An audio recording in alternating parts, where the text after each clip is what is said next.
So, we all know that gacha games have a severe lack of male characters, unless it's Love and Deep Space. When you look at a character list for a gacha game, 9 times out of 10, you'll see a big majority amount of female characters and a huge lack of male characters. Now, I'm going to say it outright.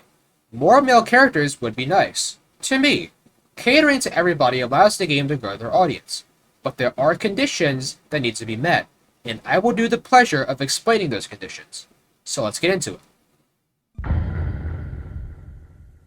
So what's the main reason as to why male characters don't appear as often? It's a very simple word. Money. Male characters don't appear as much in most gachas because of the fact that they don't sell as much. They don't sell as much because of the demographic. Most gacha players are degenerates, and these degenerates like to see big titties in their face. Gacha games are a place for weirdos to play a good game, and or a place to get in a good goon. This is especially the case for games like Nikke or Love and Deep Space, where the fan service caters to 2 specific genders. Now begs the question again, why do males sell less when Love and Deep Space earns tons every month? The demographic thing still applies. When you see gacha players in most cases for the fan bases, bars, you see a balance in people, male or female. But in real life, not every human has the same likes and dislikes. Now, some dudes like girls, some dudes like dudes, and some dudes like both. Some girls like dudes, some girls like girls, or both. Now, I don't know why it is, but gacha game companies tend to attract a lot of the LGBTQ demographic. Now, don't get me wrong, that is not an issue at all. In fact, it's great because the games can earn more money. Now, most importantly, this is also not me being homophobic. This is just a simple observation that I've made through the gacha games that I've played and the stuff I've seen online. But, for example, look at most shippers, and you'll find out that they are likely a part of the LGBTQ. Now, how does this correlate to demographics?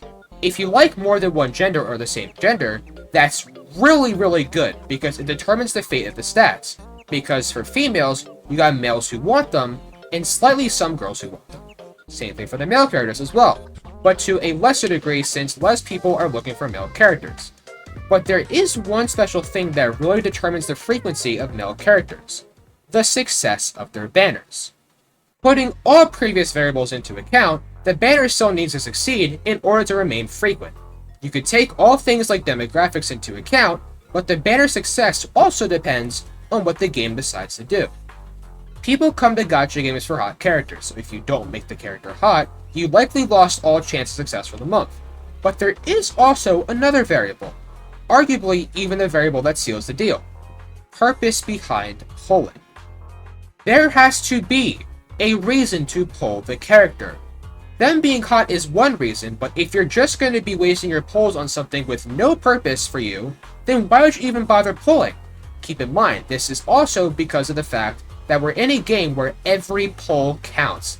Otherwise, you either have to wait for a rerun, or in desperate cases, swipe the credit card with all the sexy digits. So then what would classify as a good reason to poll? Now, like I said, we already talked about how a character at least needs to look good as a bare minimum requirement. But the second important reason would be meta.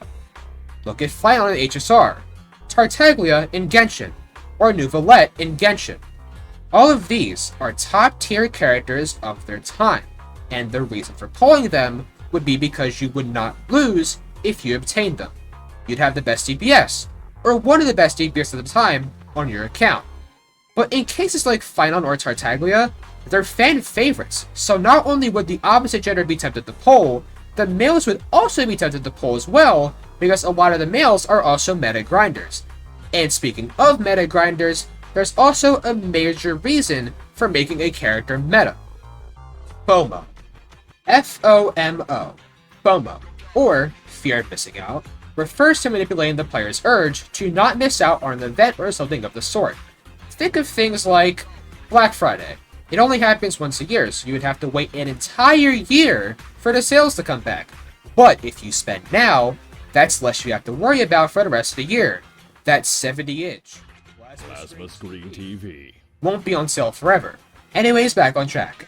Making a character meta gives people like the meta grinders a huge reason to pull. If they don't, they fall behind. And who knows how long it's going to take to accommodate for that. If you swipe now, that's less you have to worry about for the next month. And in cases like HSR and Genshin, they give you scraps and pennies, so you have pretty much no choice but to swipe. And with that, boom, there's their paycheck. Now, there is one special case that we haven't discussed yet. The third scenario, where both scenarios combined and it ends up as perfection, where the character is both meta and hot as fuck. The example I'm going to be using is Hugo Vlad from Zone Zero. When he was teased, people were geeking. And when part 1 of the last 1.x story was released, people were freaking out even more. And eventually, when his banner came out, people were freaking out even more. His ult animation, his strip marketing, his PV video. Hoyoverse pulled out all the stops to make sure people wanted this character. But then, they hooked the audience and pulled them to shore with how broken he was. Now, Hugo has the ability to completely melt a daze bar when it's gray. Now, the daze bar is the timer for which a character is stunned. And in exchange, you do tons of f***ing damage. A lot. He's a nuker. So not only do they release a male, they give him tons of sex appeal, and they give him the easiest turbo nuker concept that anyone can use. I myself was really itching to pull him because he looked so fun to play. Before we wrap up, I need to give a bit of a PSA. All these factors considered, you need to show these game companies that the male characters are worth the investment. For games like Gacha Games, people show that they want male characters with how much they spend on the male banners. And guess what? Even if they don't do that, they just do it anyways whenever they feel like it. In Wuwa, there is 0 males anymore because nobody shows Kuro that they're worth it to produce. And how do we show that it's worth it? You pull on the fucking banners. Yes, I'm talking about brand. Listen to me. You cannot just ask for something, and when you receive it, you do nothing. You asked for it, so the least that you can do is show that it's what you asked for. What's going to happen is something like Kuro Games. The people like Kuro who listen to their fanbase. And since they like this, they will try to give more male characters as a way of showing that they listen. And if you don't spend or pull on the male banners as much or as close to as much as you spend on the other banners, they're going to be like, hey, wait, they don't really like this. So they're going to be less motivated to produce male banners because nobody looks interested in them. You can rant on TikTok or Twitter all you want, but you really have to keep in mind that humans are big on statistics. Dairy Queen might be better than McDonald's, but because McDonald's earns more, the people are more likely to go to the higher earning fast food chain. You get what I mean? Kuro sees that nobody spends on the banners, so they assume that nobody wants them. So if you show that you want more males by spending and pulling on their banners, you'll get more male banners. Showing that you want more is a lot more valuable than telling that you want more. In this case, showing does the telling for you. Anyways, let's wrap this video up. TLDR. Multiple variables determine a banner's success. If all variables are met, then the male characters are more likely to succeed.